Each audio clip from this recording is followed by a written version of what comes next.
Hi friends, welcome to my channel Sairam competitive exams. ఇంకా channel ఎవరైనా subscribe చేసుకోకపోతే subscribe చేసుకోండి, లైక్ చేయండి, షేర్ చేయండి. ఈరోజు ఏపీ డిఎస్సిలో భాగంగా కొన్ని ప్రాక్టీస్ బిట్స్ తెలుసుకుందాం. మూర్తిమత్వ అంచనా పరీక్షలో మిక్కిలి తరచుగా ఉపయోగించే పద్ధతి. ఆప్షన్ 1 పరిశీలన, ఆప్షన్ 2 నిర్ధారణ మాపని, ఆప్షన్ 3 ప్రశ్నావళి, ఆప్షన్ 4 పరిపుచ్చ. మూర్తిమత్వ అంచనా పరీక్షలో మిక్కిలి తరచుగా ఉపయోగించే పద్ధతి. ఆన్సర్ తెలిస్తే కామెంట్ చేయండి. ఆప్షన్ 3 ప్రశ్నావళి. నెక్స్ట్ క్వశ్చన్, డబ్ల్యూసి బ్లాక్డే ప్రకారం వీటి మధ్య సహసంబంధ గుణకం ఎక్కువగా ఉంటుంది. ఆప్షన్ 1 అనువంశికత మరియు వికాసం, ఆప్షన్ 2 పాఠశాల వసతులు మరియు వికాసం, ఆప్షన్ 3 పెరుగుదల మరియు వికాసం, ఆప్షన్ 4 పరిపక్వత మరియు వికాసం. ఆన్సర్ తెలిస్తే కామెంట్ చేయండి. డబ్ల్యూసి బ్లాక్డే ప్రకారం వీటి మధ్య సహసంబంధ గుణకం ఎక్కువగా ఉంటుందని, సహసంబంధ గుణకం ఎక్కువగా వేటి మధ్య ఉంటుందంటే ఆప్షన్ 2 పాఠశాల వసతులు మరియు వికాసం. నెక్స్ట్ క్వశ్చన్, మనలోని సామర్థ్యాలు ప్రత్యేకతల గురించి మనకున్న సాక్షాత్కారమే. ఆప్షన్ 1 ఆత్మగౌరవం, ఆప్షన్ 2 ఆత్మభావన, ఆప్షన్ 3 స్వీయ నియంత్రణ, ఆప్షన్ 4 అంతఃకరణ. ఆన్సర్ తెలిస్తే కామెంట్ చేయండి. మనలోని సామర్థ్యాలు ప్రత్యేకతల గురించి మనకున్న సాక్షాత్కారమే ఆత్మభావన. Option 2 right answer.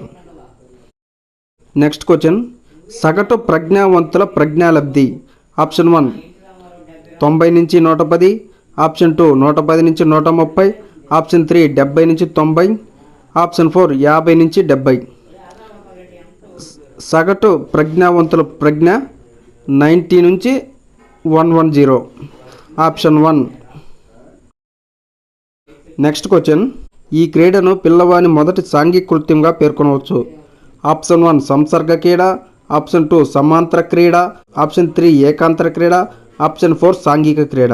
ఆన్సర్ తెలిస్తే కామెంట్ చేయండి. ఈ క్రీడను పిల్లవాని మొదటి సాంఘిక కృత్యంగా పేర్కొంటారంటే సమాంతర క్రీడ. ఆప్షన్ 2. నెక్స్ట్ క్వశ్చన్, వీరికి బోధించడానికి సంజ్ఞా భాషను ఉపయోగిస్తారు. ఆప్షన్ 1 అంగవైకల్యం గలవారికి, ఆప్షన్ 2 దృష్టిలోపం గలవారికి, ఆప్షన్ 3 ప్రజ్ఞావంతులైన పిల్లలకు, ఆప్షన్ 4 వినికిడి లోపం గలవారికి. ఆన్సర్ తెలిస్తే కామెంట్ చేయండి. సంజ్ఞా భాషను ఎవరికి ఉపయోగిస్తారంటే వినికిడి లోపం గలవారికి సంజ్ఞా భాషను ఉపయోగిస్తారు. Option 4 right answer. Next question, Andhra Pradesh పాఠశాలలో ఉపయోగిస్తున్న సమగ్ర తరగతి గది పరిశీలన సాధనం. Option 1 PAL, option 2 research tool, option 3 teach tool, option 4 TaRL. Answer తెలిస్తే కామెంట్ చేయండి. ఆంధ్రప్రదేశ్ పాఠశాలలో ఉపయోగిస్తున్న సమగ్ర తరగతి గది పరిశీలన సాధనం టీచ్ టూల్. నెక్స్ట్ క్వశ్చన్, ఇంద్రధనుసులోని రంగులను విద్యార్థులకు గుర్తుంచుకునే పద్ధతి. ఆప్షన్ 1 భావాల సంసర్గం, ఆప్షన్ 2 అవధానం, ఆప్షన్ 3 అతి అభ్యసనం, ఆప్షన్ 4 కొండ గుర్తులు. ఇంద్రధనుసులోని రంగులను విద్యార్థులు ఉపయోగించుకునే పద్ధతి ఆప్షన్ 4 కొండ గుర్తులు. క్వశ్చన్, వైఖరులకు సంబంధించి సరికాని ప్రవచనం.